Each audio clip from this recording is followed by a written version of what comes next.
Today I want to share with you about experience that I had that was truly a life-changing experience. My family arrived in Singapore in 1991 with a 4-year-old and a 1-year-old boy, and one of the key things we had to struggle with in our early years as a missionary family was not having a school for our children. Back in that second year, we had another child. We had 3 sons by 1992. And we were put in a situation where God gave us an opportunity to help start a school in Singapore. Now, you understand that Singapore is the most expensive city in the world to live in. And I found it just over my head to realize that God put me in a place where I was one of 5 founders of the school. We had no money. We had no one standing behind us to say, yes, we'll help you with this. We had no parents except for just a few of us. And actually only 2 of us put our kids in the school. We had no teachers. We had no principal. We had no campus. All we had was a dream to get this school going. And it was one of the most challenging periods of my life. And it was a time where I was quite tempted to discouragement because I felt like I was there and I really did not have the support I needed to do something that was a bigger project than I had ever tried in my whole life. Maybe you can relate with discouragement, because discouragement actually hits all of us. We recently celebrated the 500th anniversary of the Reformation. And I encourage you to study the life of Martin Luther, because he was a man like all men, made of the same stuff. And discouragement certainly hit him. Although Luther's parents were pious people, they were shocked when he abandoned his legal studies at Erfurt and entered the Augustinian monastery. Martin was 21 years old when, in July 1505, he gave away all his possessions, including his lute, his many books and clothing, and he entered the black cloister of the Augustinians. Luther thought that being there in the monastery, would be so encouraging for him with all these others who loved God. But being a monk made Luther's discouragement even worse. He would spend hours and hours every day confessing every sin he could think of, but no peace came to him. And he struggled with discouragement, deep discouragement. I think of 2006 when the Lord put it upon my heart to help start a church in Singapore. We had our first worship service, and it was quite encouraging. 58 people came to that first service. And I thought, wow, what a wonderful start. But I soon learned that a lot of those people came to try to just encourage us to start, but they didn't show up the second week or the third week. They all went back to their churches. And within 2 years, the economic crisis hit. If you remember 2008, 2009. And I remember sharing with my congregation about the decreased offerings and how we had so little money left and many unpaid bills. And I remember sharing this particular story with them in one of our congregational meetings. At the present rate of only about $600 a week in offerings, with $2,000 a week in expenses, our bank balance is going to be gone in 5 weeks. We have 5 weeks to exist as a church. And I remember being tempted to be discouraged at that. Have you been discouraged? If you say no, I wonder if you're really telling the truth. Because every one of us faces discouragement. Now, how would you know if you're discouraged? One of the signs is when we're discouraged, we tend to look back at the good old days instead of looking forward. So in your life right now, which way are you looking? Are you looking back or are you looking forward? Discouragement can really get a handle on us. Discouragement sometimes comes when we're ridiculed for our faith by those who don't claim the name of Jesus. But sometimes, in fact, I have found that discouragement hits most when it's the people who are supposed to understand, other believers, who don't pull through for us. And I find that a lot more difficult to handle. Because I expect those who don't know Christ to not be supportive of the value system I seek to have. But when it's the believers who don't do that, it's even more difficult. Discouragement comes when we feel the same old, and we lack purpose, and we need God to do a work in our life. Discouragement really means lack of courage. The word courage is the root word, And when courage is missing, life makes no sense. So we need courage. We need courage. God has given us some great examples of courage, though. And one movie that has had an impact on me is the movie called Courageous. So I want to begin with a short video clip of the movie, at the beginning of the movie Courageous, for you to be able to consider.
What would you do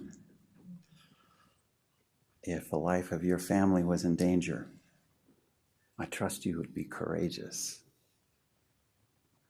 But a lot of times we really lack courage, especially in the things that really, really matter. And so I think God's question for us today is, do you need courage today?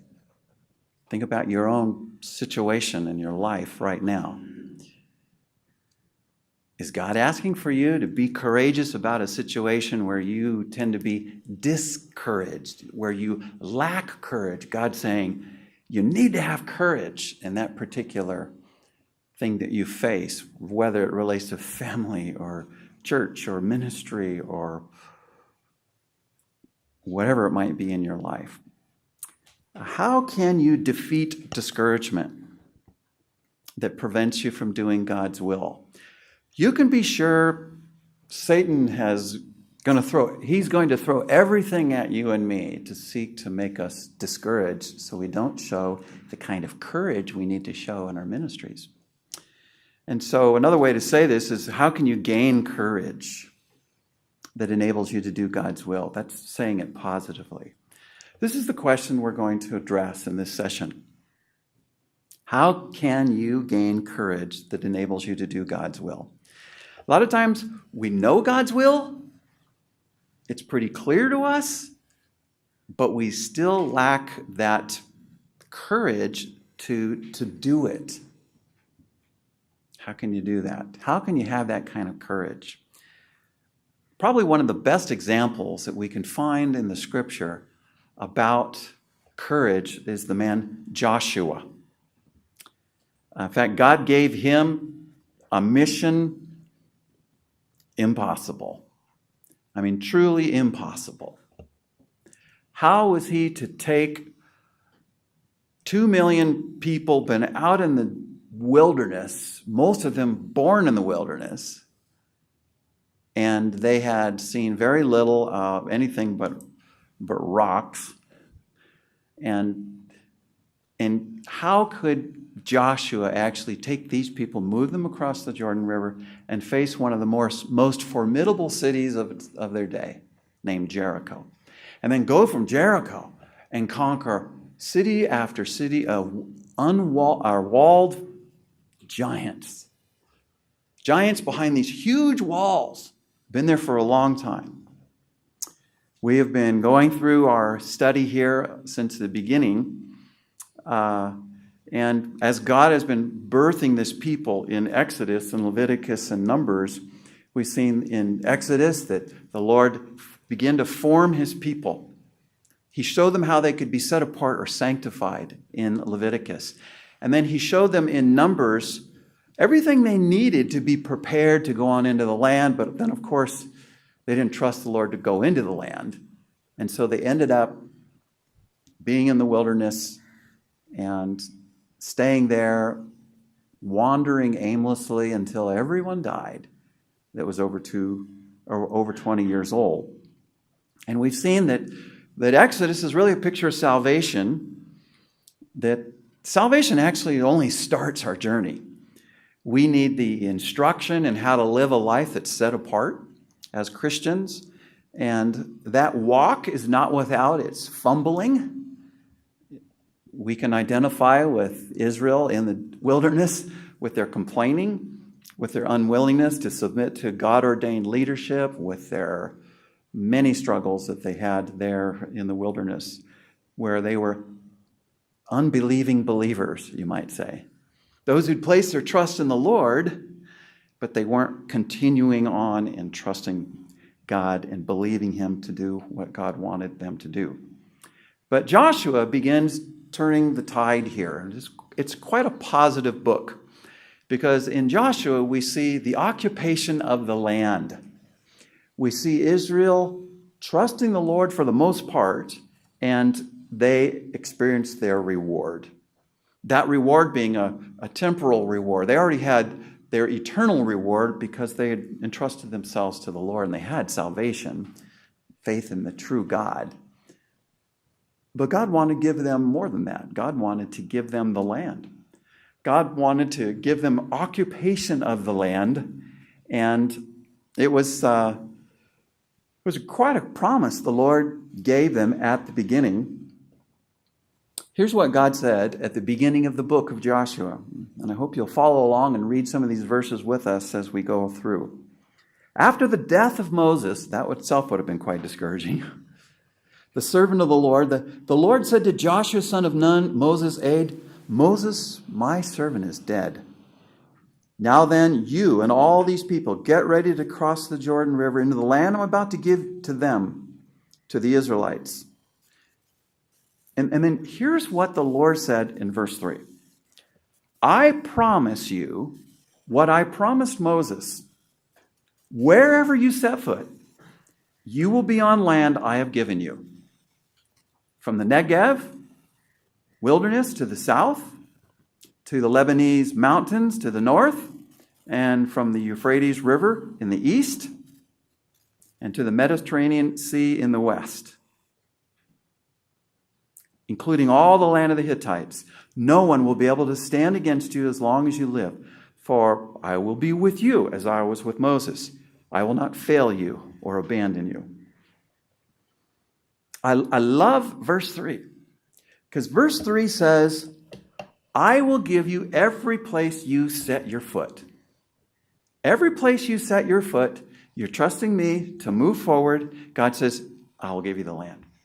Now, we will see, especially when we get into the book of Judges, that they didn't conquer all the land, but they did conquer all the land where they set their foot.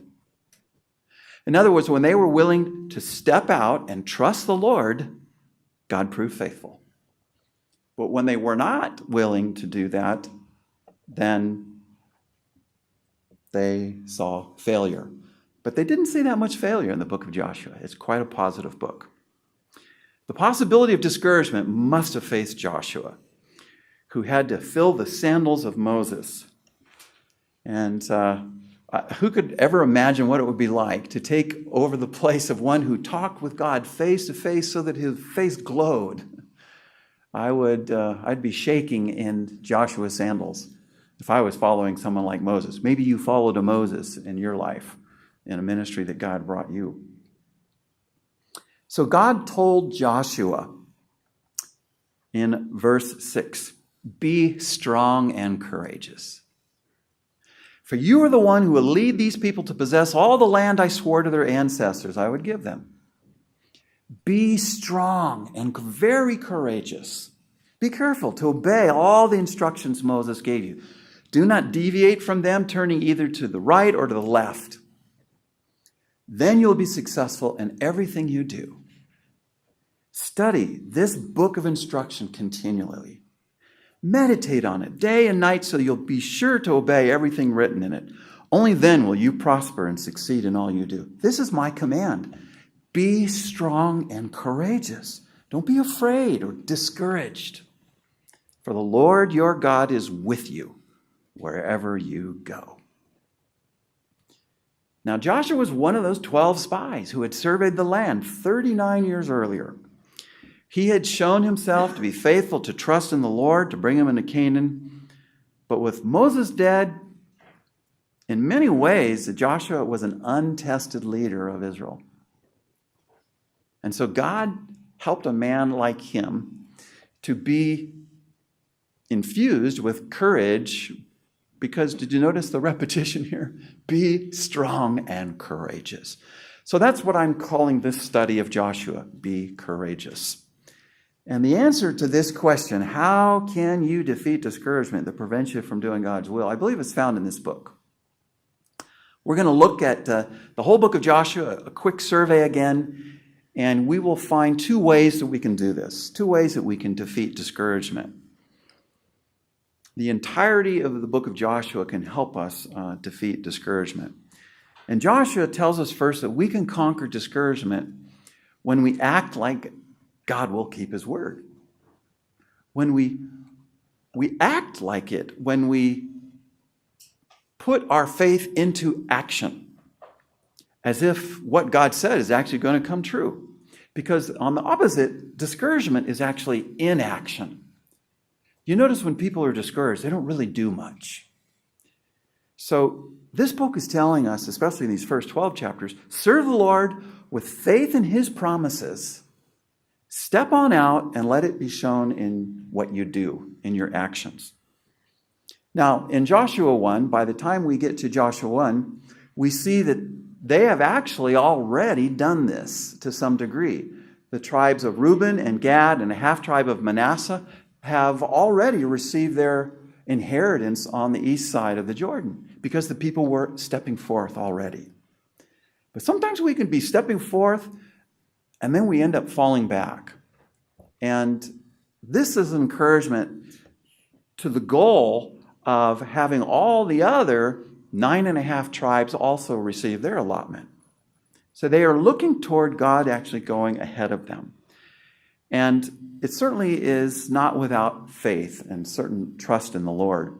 As we get to the end of the book of Joshua, we'll see Joshua say at the end of Joshua 24:15, "Choose this day whom you will serve. But as for me and my house, we will serve the Lord." And every one of us needs to make this decision, who we're going to serve. And if we truly serve the Lord, I believe that God gives us the courage we need to do what he wants us to do. And in fact, the key verse of this book, in my opinion, is right here in chapter 1. Don't let this book of the law depart from your mouth. He's talking about what they had already received up to this point. The books of Moses the ink was hardly dry on Genesis to Deuteronomy, and they needed to move forward based on what God had already said. And so he said, meditate on it day and night, so that you may be careful to do everything written in it, and then you'll be prosperous and successful. God wanted them to succeed. And so, as we saw in Numbers, he helped them to be prepared. He gave them everything they needed to do that. And they were to serve the Lord first basing their lives on what Moses had already written. And the big challenge was facing them right when they crossed the Jordan, and that was Jericho. So what they decided to do, to go to Jericho, which was right across from where they were, across the Jordan River, Joshua decided to send 2 spies. Now you remember, some 39 years earlier, Moses sent 12 spies, right? 2 who were faithful and 10 who were unfaithful. Maybe Joshua learned from that. Let's just not even send the 10 unfaithful guys. Let's just take the 2 faithful guys and send those guys over. And so the 2 spies go over, and you probably know the story where they meet Rahab. Of all people, the one who ends up encouraging the most is Rahab, a prostitute who lives on the wall. God has already worked in her heart to turn her heart to the true and living God. And so she said, "Please swear to me by the Lord that you'll show kindness to my family because I've shown kindness to you." And they agreed that climbing down this red rope, this scarlet cord from her window, that if she would keep that cord there, they would be able to know which home she lived in, and the Lord would actually spare her. Now, you know the story that later on the whole wall falls, right? Well, actually the whole wall doesn't fall because Rahab's living on the wall, in the wall, and God allowed the wall of Jericho to fall, but he didn't let Rahab's part fall. So she sent them away, and they departed, and she tied that scarlet cord in the window and just left it there. But she encouraged them that everybody in the land was fearful of the Israelites. And so they proceeded to cross, in chapter 3, cross the Jordan River. And amazingly so, maybe not so amazing because God's timing is perfect, they crossed exactly 40 years after they crossed the Red Sea, or the Reed Sea more accurately. The Reed Sea crossing began the wilderness wanderings under Moses, and the Jordan River crossing ended the wilderness wanderings under Joshua. The parallels between these two are quite amazing. The first sea they crossed as a sign of their salvation because they had come out of Egypt as believers. The second one they crossed as a sign of getting their inheritance. And I remember leading my first trip. I've been privileged to go to Israel and lead trips there 3 times so far. And I remember leading my first trip, and the Jordan River, to be honest, wasn't very impressive. I remember our bus crossing there, and we just crossed this tiny little area right here, and I said to my tour guide off of the microphone there on the bus, I said, "Hey, can you tell me when we actually cross, okay?" And he said, "Well, we just did." That was it. And I went, what? That was it? That means it's so anticlimactic. I mean, you could walk across that. You don't need any miracle to cross that. What I didn't realize at that time was that when Joshua crossed it, it wasn't the same season that our tour group crossed. When Joshua crossed it, it was a raging river.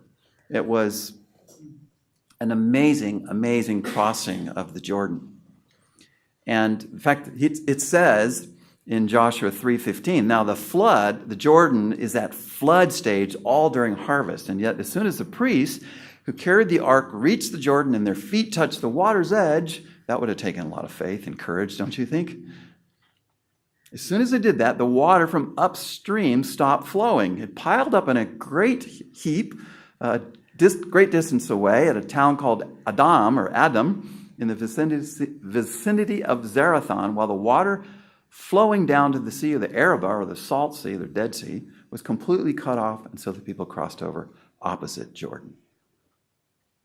Right in the sight of all of these people from Jericho, crossed over opposite Jericho. That must have been frightening for the people of Jericho. It must have been encouraging for the people of Israel.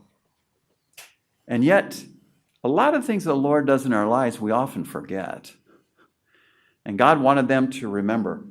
And so he told them, get one representative from each one of the tribes, go pick up a large stone in the middle of the Jordan and bring it on out, and we're going to make one pile of stones. You might call it stones of remembrance. And I hope that you do this in your life, that you have stones of remembrance. Having a holiday like the American Thanksgiving holiday or other types of holidays that we have here in Asia that cause us to look back at God's faithfulness are very, very important. And I hope in your ministry you give priority to the communal Christian year that actually begins with Advent before Christmas and moves on through Christmas and into Epiphany, to Lent, to Holy Week and Easter, and basically ends at Pentecost. I don't know if you've ever thought about that, but the Christian calendar really only goes for about 6 months. And then after Trinity Sunday, it's what some call Kingdom Tide or Ordinary Time, and we really don't have any holidays, Christian holidays, from June all the way to November. But in any case, it's very important for us to give priority to these times of remembrance where we look back on what God has done. And they were told to do that. But they were not still spiritually prepared enough to go and conquer the land. And in chapter 5, they stopped at a city called Gilgal. And God told them to do something rather strange. At that time, the Lord told Joshua, make flint knives and circumcise this second generation of Israelites. So Joshua made flint knives and circumcised the entire male population of Israel at Gibeath Ha'aralot. Gibeath Ha'aralot means hill of foreskins. We're talking about 600,000 plus men who had not been circumcised. They did not have on their bodies the mark of the covenant that God had made with Abraham. They hadn't done the basic procedure to say, we are the people of God. And God said, I want you to do it now, all of you at the same time. Now, if you remember back from Genesis, the same sort of thing happened at Shechem, and all the men at Shechem were slaughtered because during their time of healing, they were not able to wield a sword. This would have been a great test of their faith to actually have these 601,000 fighting age men to be circumcised at the same time. The men of Jericho, had they known about that, could have come out of the city and slaughtered all the Israelites. But I think what God is saying here is spiritual preparation is far more important than military preparation. In fact, it's the most of all the types of preparation you have. And Joshua himself needed to be prepared as well. And so the Lord appeared to him as commander of the army of the Lord. I have now come. In the end of Joshua 5, Joshua's not really sure who's actually there. And he says something quite strange to him. He says, "Are you for us or for our enemies?" Joshua 5:13. And the answer is quite interesting. Neither. Really? God says neither? You're not for us or for the people of Jericho? He says, "Neither, but as commander of the army of the Lord, I have come now." And Joshua fell face down to the ground in reverence and asked, "What message does my Lord have for his servant?" And he said, "Take off your sandals, for the place where you're standing is holy." Joshua did so. Joshua had a quick lesson here that God was either going to be for him if he was holy and follow the Lord, or God would actually fight against him. Do you realize that it's not always Satan who's fighting against us? When we don't follow the Lord, God himself fights against us because he wants us to undergo the difficulties that will hopefully bring us back to him. As we get into Joshua 6, let's just recap some of the key lessons. Well, Rahab chose the fear of the Lord. And she's quite an example of living by faith and not by sight. And we'll see in chapter 6 when Jericho falls that because Rahab's honoring the Lord, even as a Gentile, God honors her. She didn't witness any miracles, but she was convinced that God was powerful enough to take care of her and her family, and her actions showed her faith in God's deliverance. And so Rahab actually is a great picture for us of God's ultimate plan of extending his salvation to the Gentiles. So as a result, her whole family is saved, and she actually becomes a part of the genealogy of Christ we see in Matthew chapter 1. What God is doing in all this is he's faithful in fulfilling the Abrahamic covenant, where all peoples of the earth will be blessed through you. And Rahab's about the first I think the first, that we find that is participating in that, even though she doesn't have the blood genealogy going back to Abraham. So they go in. They stop at Gilgal, and Jericho is just a short distance away. You can visit Jericho today. It frankly doesn't look like a very impressive city today as we measure cities today. But in Joshua's time, with a double wall there, it was quite impressive. In fact, the first wall was 2 meters thick, 5 to 6 meters high on top of a foundation that was 3 to 4 meters high, with an embankment going on up 15 meters to a second brick rampart. This is a huge, huge challenge for someone like Joshua who had never faced something like this. The excavations of Jericho, the fallen walls of the city, show both an inner wall and an outer wall. And it shows that the inner wall actually fell outward, which was quite unusual at that time because battering rams would be used against walls, and walls would fall on themselves or they'd fall inward. In this particular case, the wall fell outward, both the inner wall and the outer wall. So that wall was actually falling out, and as such, it's quite unusual. This began what is called the Central Campaign, where they march on Jericho, and Jericho actually is conquered. And God shows them in this that if they do their plan, they're going to fail. But if they do God's plan, they're going to succeed. Because the military strategy is not exactly one you'll find in your military strategy books. March around a city 7 times, 7 days in a row. Last day, march around it 7 times and shout and blow your trumpets. I mean, that's just not the way life normally goes. That's not how you normally win a battle. God wants us to follow his unconventional ways, though, because it really tests our faith whether we're really entrusting ourselves to him. Unfortunately, in chapter 7, we see that one of the men in Israel named Achan sins against the Lord by stealing some of the things that were quite attractive to him, a Babylonian robe and a bar of silver or gold. And in this chapter, when I preach on this, I call this when Achan's Achan. He's really Achan. And Achan's sin actually ends up leading to the defeat of Israel at the next city called Ai. But the people learn that sin has to be purged, and when they do that, they finally do have victory over Ai. And it's a great reminder to them that it's not military strategies, it's spiritual preparation, it's really following the Lord that gives us the victory. So Ai is attacked a second time once they purge the sin from among them, which is God considered a corporate sin, even though Achan was an individual.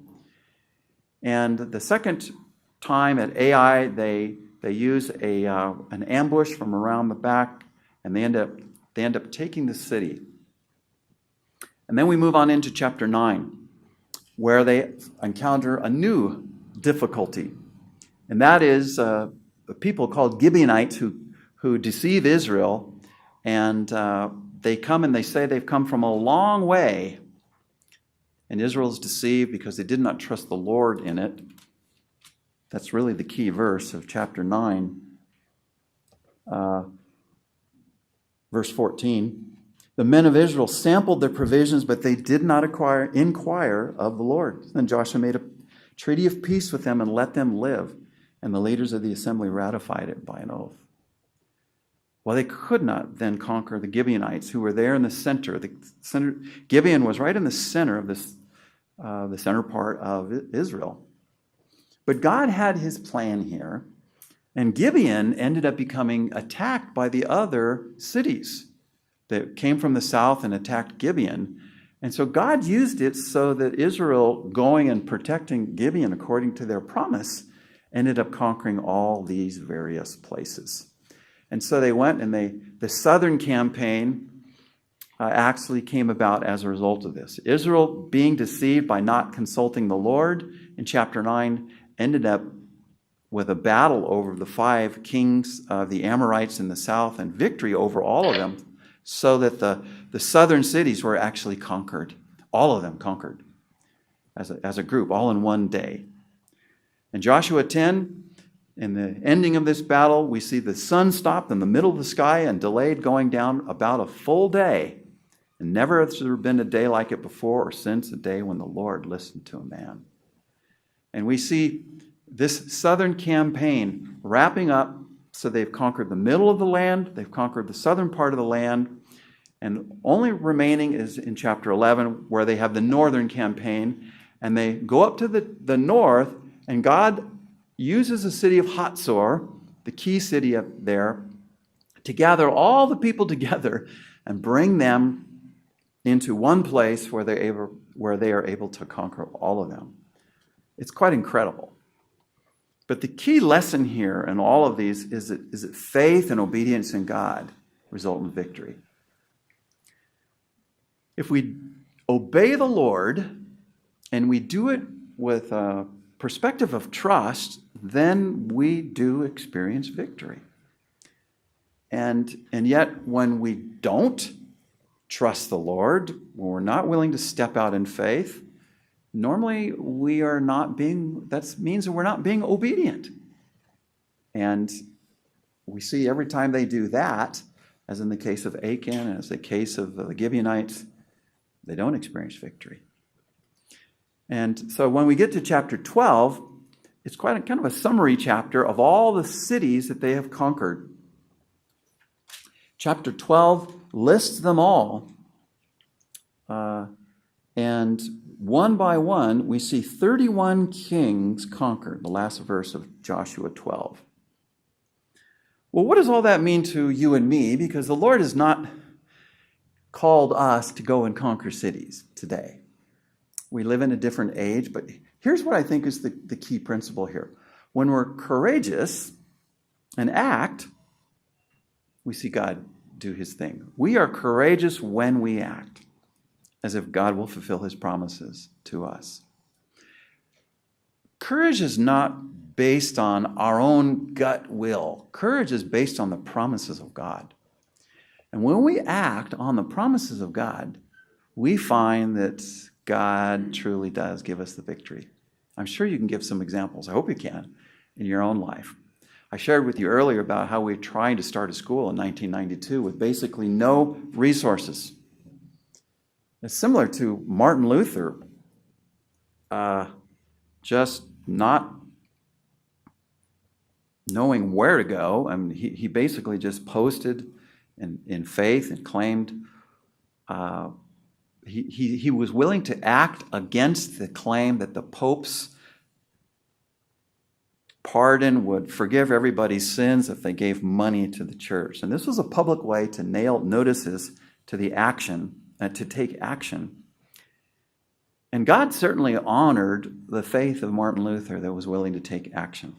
This was public. How public are you in your faith? It's one thing to be kind of private, and if there's a failure, nobody knows about it. But we're courageous when we act as if God's promises are really true, and we're public about it. I'd share with you about how our church was just basically getting crushed, and financially speaking. But God pulled us out of it.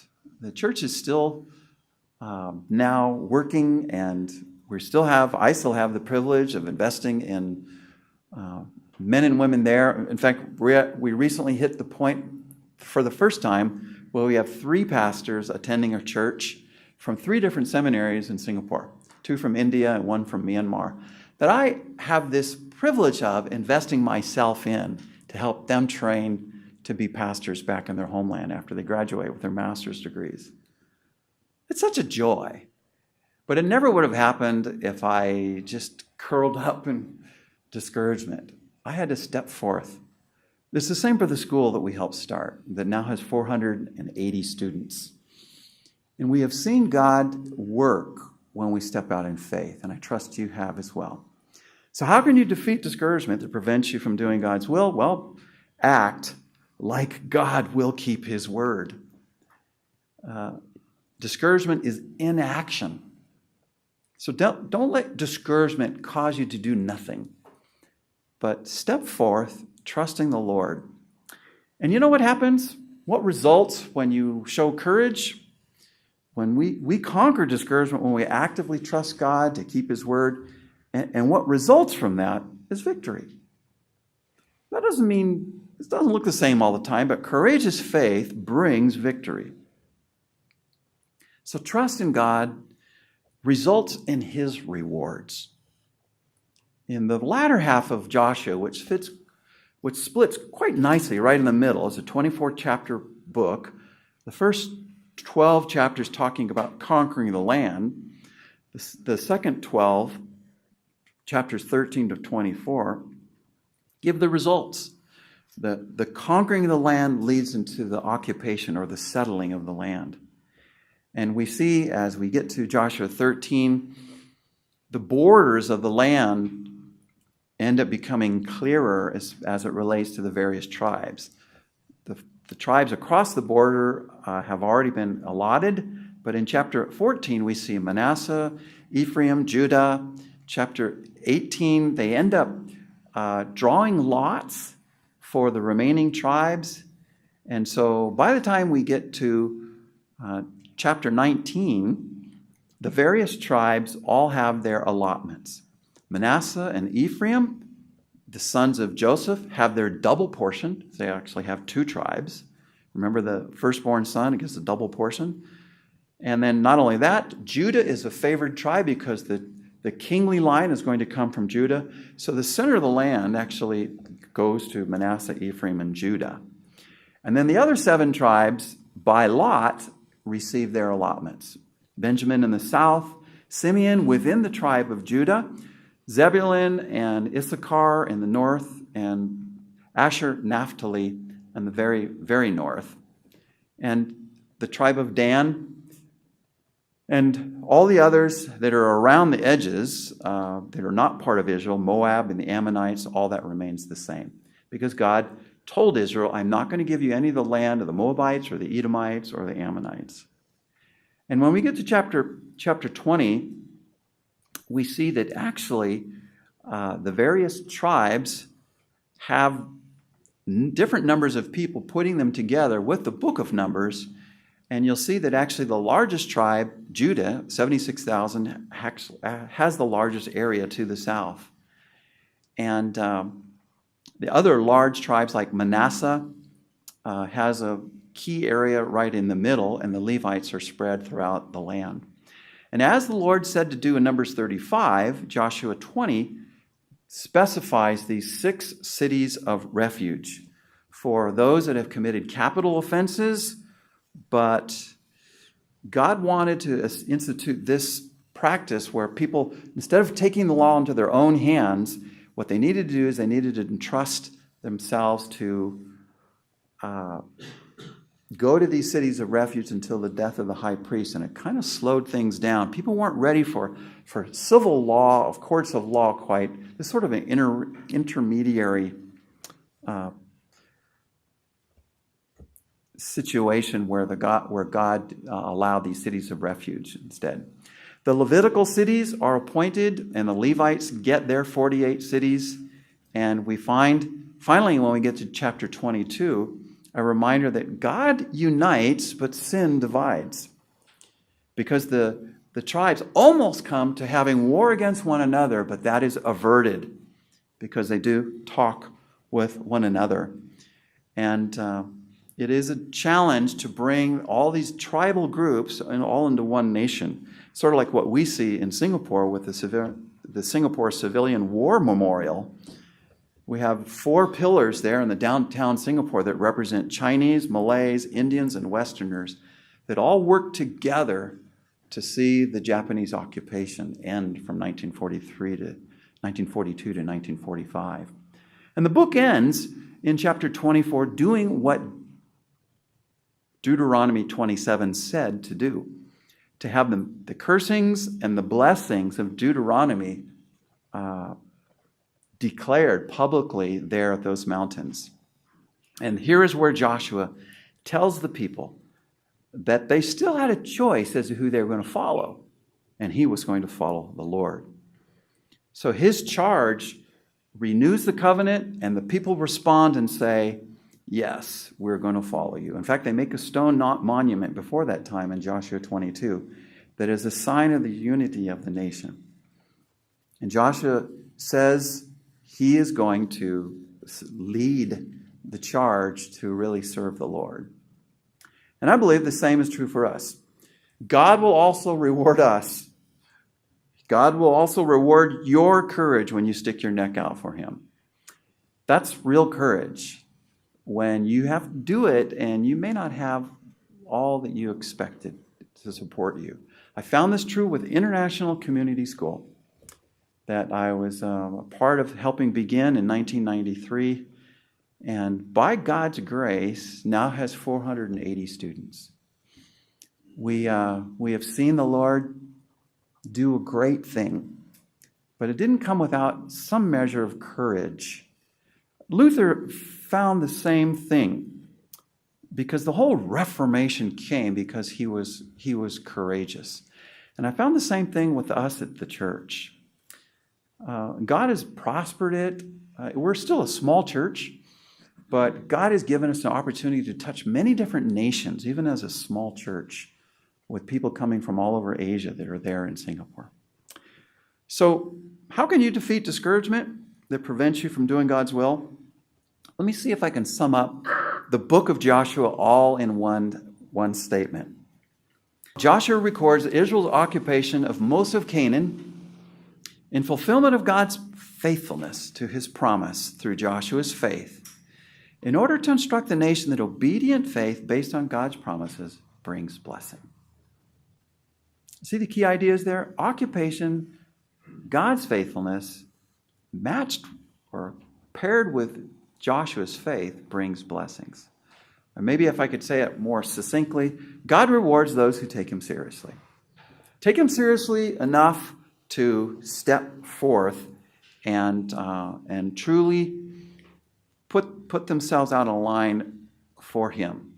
He tells us to act like God will keep his word, and then he tells us the results that courageous faith brings victory. So how specifically can we defeat discouragement? We find that from Joshua that we need to be led by God's presence. And we find that we need to remind ourselves and others of God's faithfulness. And I hope you do that. You have those reminders like the memorial stones in your own life. And you see the importance of setting yourself apart, as they did in chapter 5, for his purposes. So that God's commitment to the Abrahamic covenant, where he says, I will make you into a great nation, I will bless you, will be something that you experience in your own life, where you can trust God as the ultimate redeemer and the provider of all that you need. We see that once they finally get into the land, the people ate the produce of Canaan and the manna stopped, because they were ready at that point, finally, to entrust themselves to the Lord. And I trust that as you do that, you will see the Lord of Joshua is also your Lord and just as faithful to you.